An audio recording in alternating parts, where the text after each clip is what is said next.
तो चलिए बहुत बहुत स्वागत है जोरदार तरीके से मेरे देश भर के अंदर जितने भी इंडियन आर्मी लवर हैं। एक बार फिर से बड़ी अपडेट लेके हाजिर हूँ। आर्मी की नई भर्ती ऑफिसर बनने का सबसे बड़ा मौका 45 साल की एज वाले भी अब कर सकते हैं अप्लाई। देखिए पूरा वीडियो। तो एग्जैक्टली ये सबसे बड़ी अपडेट है जो देश भर के इंडियन आर्मी लवर हैं। 45 ईयर्स तक की अपॉर्चुनिटी है इस एंट्री के माध्यम से, जिसके विषय में आज मैं आपसे बात करने जा रहा हूँ। तो चलिए तेजी के साथ शुरू करते हैं। काफ़ी कुछ नए परिवर्तन हुए हैं जो कि बिल्कुल एक्सपेक्टेड थे और वो उस हिसाब से हो भी गए हैं। तो मुझे लगता है कि इन परिवर्तन के बारे में और इस फॉर्म के बारे में आपको जानना चाहिए। तो सबसे पहले कि PCSL permanent commission selection list big opportunity join the Indian army after ACC and SCO entry and it is only for the Indian army soldiers. सबसे अहम चीज़ तो ये केवल मेरे फौजी भाइयों के लिए है स्पेशली, क्योंकि अभी तक आप एसीसी एंड एससीओ एंट्री के बारे में इतना तगड़ा अवेयर थे और एसीसी एससीओ एंट्री अगर आपकी खत्म हो जाती है तो उसके बाद अगर कोई एंट्री सबसे ज़्यादा अपॉर्चुनिटी आपके पास लेके आती है तो पीसीएसएल है। और ऑब्वियसली इंडियन आर्मी सोल्जर्स के लिए है। तो क्या क्राइटेरिया है सिलेक्शन का, क्या एग्जाम पैटर्न है, एसएसबी का प्रोसेस क्या है, फॉर्म अप्लाई करने का प्रोसेस क्या है, फिजिकल मेडिकल स्टैंडर्ड्स क्या है, तो हर पहलू पे बात करेंगे इस नोटिफिकेशन के अंतर्गत हम लोग। और इसकी बेहतर तैयारी भी कैसे की जाए, रिटर्न से लेके एसएसबी तक की हम इसके बारे में भी बात करेंगे। और ऑब्वियसली मैं जानता हूँ सभी मेरे फौजी भाई वर्किंग हैं, तो एसएसबी तो ठीक है ऑफलाइन, बट रिटर्न में चाहते हैं कि आपको ऑनलाइन सपोर्ट मिले। तो बिल्कुल टेंशन ना लें, आप एमकेसी लर्निंग ऐप से जुड़ सकते हैं आप ऑनलाइन, और बेहतरीन आपको पीसीएसएल स्पेशल क्लासेस मिलेंगी जिससे आप बेहतर तैयारी कर सकते हैं एसीसी और एससीओ के साथ। एलिजिबिलिटी में टाइप ऑफ सर्विस एंट्री जो है कमीशन की है। वैकेंसीज 100 हैं इसमें।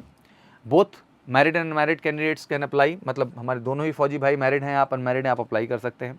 अप टू 42 ईयर्स तक अप्लाई कर सकते हैं और 10 साल की कम से कम आपकी सर्विस होनी चाहिए इसमें अप्लाई करने के लिए।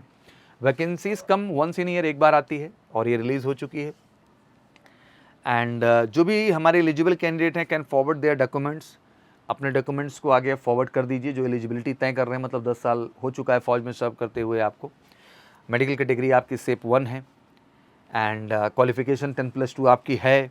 रेड इंक नहीं है आप और ब्लैक इंक भी नहीं है लास्ट 6 मंथ से। तो मुझे लगता है कि आप हर एलिजिबिलिटी को मीट करते हैं और इस फॉर्म को भरने के लिए एलिजिबल हो जाते हैं। Change in the vacancy, now candidate have to appear in the written examination. जैसे अभी तक नहीं था ये पैटर्न, बट अब आपको रिटन एग्जाम में अपीयर होना पड़ेगा।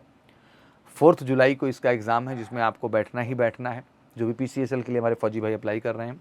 Written exam will be conducted along with the ACC SCO entry candidate. Written जो होगा वो एसीसी एससीओ एंट्री के साथ ही होगा, पीसीएसएल का भी, क्योंकि एसीसी के कैंडिडेट ऑलरेडी रिटन एग्जाम बैठते हैं, उसके बाद ही एसएसबी के लिए जाते हैं। एससीओ वाले भी अभी चॉइस पे है, बट पीसीएसएल के लिए कंपलसरी अब हो चुका है कि एसीसी वालों के साथ ही ये भी एग्जाम में अपीयर होंगे, मतलब पेपर पैटर्न एक ही होगा, कुछ अलग नहीं होगा। After qualifying written examination SSB interview is conducted. Written आप जब क्वालिफाई कर लेंगे वो एसीसी के साथ ही रिजल्ट आ जाएगा आपका, तो आप एसएसबी के लिए प्रोसेस करेंगे। कोई स्क्रीनिंग नहीं है एससीओ एंड पीसीएसएल अभी तक दोनों एंट्री में। आप डायरेक्ट जो है एसएसबी के साइकोलॉजी जीटी और इंटरव्यू के प्रोसेस में जाएंगे, फिर मेडिकल्स होगा। मैक्सिमम चांस जो पीसीएसएल में अप्लाई करने का मिलेगा वो केवल 3 ही चांस आपको मिलेंगे। तो ऑब्वियसली पहला चांस बहुत इंपॉर्टेंट है, आपको बेस्ट देना है।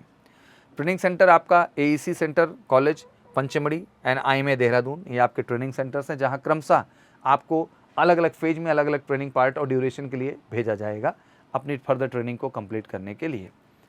साथ ही जो पीसीएसएल एंट्री 2025 एंट्री के लिए अप्लाई कर रहे हैं उसको 15 मई तक बुलाया जा रहा है। And date of online see का जो है वो 4 जुलाई है, तो ये भी क्लियर हो जाए दिमाग में। 4 जुलाई को एग्ज़ाम है, तो अभी से लगिए। Arithmetic, reasoning, GK, English, science सब पे काम करना है। 150 क्वेश्चन होंगे, 3 घंटे का समय होगा, बड़ा स्टैंडर्ड पेपर होता है। तो ऑब्वियसली ज़रूरत है कि अभी से आप लग के मेहनत करें, क्योंकि काफ़ी दिन आपसे छूट चुका होगा। बट घबराने की ज़रूरत नहीं है, एमकेसी लर्निंग ऐप डाउनलोड कर लीजिए, आपको वहाँ से हम ऑनलाइन क्लासेस प्रोवाइड कर देंगे। Pattern of application, application forward to the record office. Application आप रिकॉर्ड ऑफिस भेजेंगे। Application sent from the record office to the IHQ of ministry of defence. From IHQ आप मोडी टू आरटीजी जो है DT में जाएगा form आपका। Interview with the CO are officer of brigadier level आपका conduct होगा।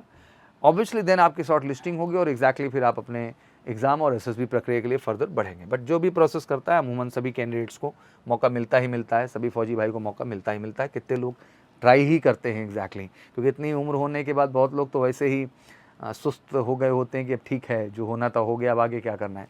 But मुझे लगता है कि बड़ी इंस्पिरेशन है आपकी आने वाली जनरेशन के लिए, बच्चों के लिए, कि आप इस एज में भी उठ करके कमीशन कैटेगरी के लिए ट्राई कर रहे हैं, तो अपने आप में एक बड़ी इंस्पिरेशन है। और मुझे लगता है कि सभी फौजी भाई को करना चाहिए, और मुझे लगता है कि तैयारी भी करनी चाहिए बेहतर, जिससे आप सफल हो सके। और तैयारी के लिए बिल्कुल मेजर गर्ल्स क्लासेस के ऑफिशियल नंबर 9696330033 पर कॉल करिए। एसएसबी से लेकर रिटर्न तक दोनों ही प्लेटफॉर्म पर हम आपको बेहतर गाइड करेंगे, और एग्जैक्टली जो एग्जाम का रियल स्टैंडर्ड है उस हिसाब से तैयार करेंगे, और 4 जुलाई को आपको सफल कराएंगे।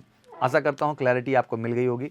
वीडियो फौजी भाइयों के बीच जरूर शेयर की जाए, जिससे आप में एक अवेयरनेस आए, आप बढ़ चढ़ के फॉर्म भरें, और ऑब्वियसली एक प्रेरणा स्रोत बने समाज के लिए कि आप इस एज में भी नॉन कमीशन से कमीशन जाने की जर्नी के लिए प्रयास करते हैं, और अपनी सफलता से समाज में एक एग्जाम्पल सेट करते हैं। Thank you so much, wish you good luck. जय हिंद, जय भारत।